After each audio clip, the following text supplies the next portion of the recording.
What's up, guys? It's Benny. I'm sorry to report to you that the UFO disclosures might not be the only distraction from the Epstein files that they had up their sleeves. This is really happening. Here is a shot of U.S. refueling tankers on the move. According to the military experts on X, this is the largest directional move of U.S. refueling tankers since World War II in the direction of the Middle East. Some saying since the Iraq War. Nonetheless, we haven't seen activity like this in a very, very long time. Nonstop tankers on the move. Absolutely nuts. This, of course, matches multiple aircraft carriers that have been deployed to the Middle East and to the Gulf. Ladies and gentlemen, this is something that is happening before our very eyes. We are going to war with Iran. I mean, I'm just saying it. Like I've been asking. I think that the cake's been baked.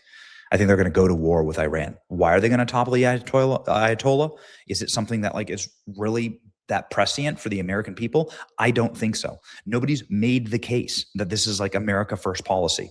I'm not in favor of it, but listen, nobody asked me. So I'll give you my rationale here really simply. The last time that Trump bombed Iran, his numbers went up. People liked it. His activity with Maduro, right, blackbagging Maduro, his numbers went up. Like people liked it. And it sort of reset the table. And it makes him a wartime president. And it sort of like solidifies, some special, very special interests, the interests of Israel, the interests of other nations that might want Iran taken out. Saudi Arabia is one of them. You know, it's not just Israel. There's plenty of Middle East nations that want Iran taken out as well. The Ayatollah is taken out as well. You know, obviously the Middle East has been at war for a very long time. There's a lot of enemies there. And so like this may be Trump making a deal and just like getting rid of it. But the maps don't lie. Okay, it's happening. This is happening. Where the tankers are, there are fighter aircraft. That's right. The whole purpose of this. Fellas, it's time to monitor the situation. World War III incoming. You guys were supposed to be monitoring the situation, shaking my damn heads. This has got to be the biggest U.S. military buildup since the Iraq War, for sure. Me monitoring the situation in the Middle East with your Osama bin Laden poster on the wall. This is going to be a multi-year war like Iraq on steroids. The main result will be a massive increase in U.S. debt, higher oil prices that benefit Russia, and Democrats winning in the midterms. Very sad to see. Waiting for a new message from the State Department to leave Iran immediately, which, of course, they've sent multiple messages like that. Good morning. Are you monitoring the situation? Prayers for our service members and our president in the weeks ahead. There's a lot we don't actually know about what's going on here. We'll see what happens in time. Either this will be Trump's Operation Desert Storm or this will end up being Trump's Iraq. Absolutely no in between. And this extremely risky gamble. Let's effing go. Hoorah. Okay. So just some of the commentary on this. End the mullahs now. Monitoring a lot of situation monitors seems significant. Part 2. So what does Trump got to say? Can we not do World War III today? I got stuff to do. Trump says he's considering limited strike on Iran. That's exactly what he was saying, of course, before bombing Iran. Here's the pool report for President Trump. This is from Friday, just a day ago. POTUS was asked about Iran, limited military strike into Iran. And Trump says, I guess you could say I'm considering it, he says. He didn't respond to a second question shouted. But this is what Donald Trump straight up said. Trump was caught on a hot mic talking about them asking the question and saying, yeah, of course I'm considering a military strike in Iran. We're watching Iran. We have a lot of ships going in, says Trump. We have a lot of ships going in that direction just in case. We have a massive fleet heading there that direction. We hope we don't have to use it. We'll see. Well, here we are. Gentlemen, man your station, monitors. Where the planes and the tankers are moving, you know, this is exactly what they did, by the way, before Operation Midnight Hammer.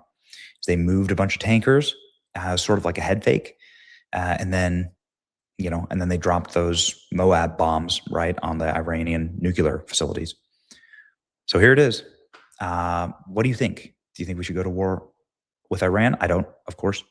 It's not what I voted for. Nobody's made The pothole in front of my home is far more dangerous to me than an Ayatollah in Iran, as far as I'm concerned. I get that there's geopolitics, but I don't like it. I don't want more wars.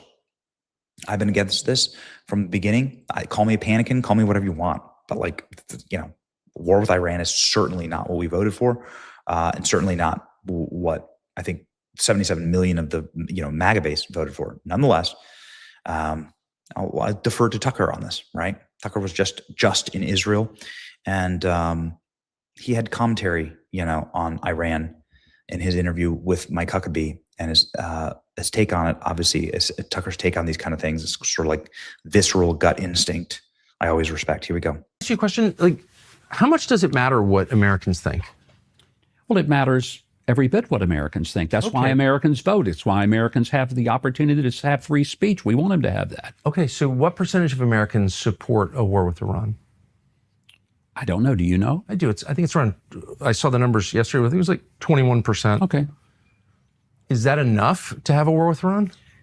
We don't live in a world where you have a poll taken to find out whether our policy should be a particular direction. Because I thought you just said that that's direct democracy. No, we care deeply about it. But on the other hand, do we make the decisions of foreign policy and even domestic policy based on what the latest poll number is? We care deeply about it in what sense? If we're ignoring it, then in what sense do we, quote, care deeply about it? Well, I think we care deeply when we see there's a threat. No, but about Americans' opinions. So you've got 350 million Americans. Yeah. They voted in this last election on the basis, in part, of the promise no more wars. Okay, mm-hmm. So now we're about to have a war, looks like. 80% of people are against it, in that range, let's say 70%, but nowhere near majority support for this war.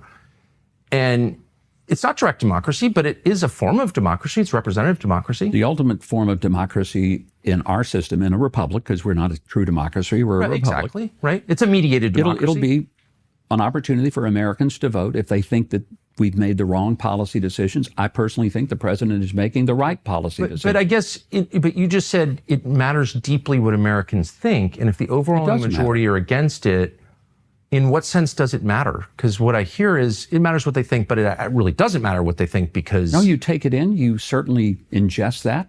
And then what do you do with it once you ingest it? Then you make sure that you have... No, you just gotta... It goes out the other end, obviously. Once again, ladies and gentlemen, let me know what you think in the comment section.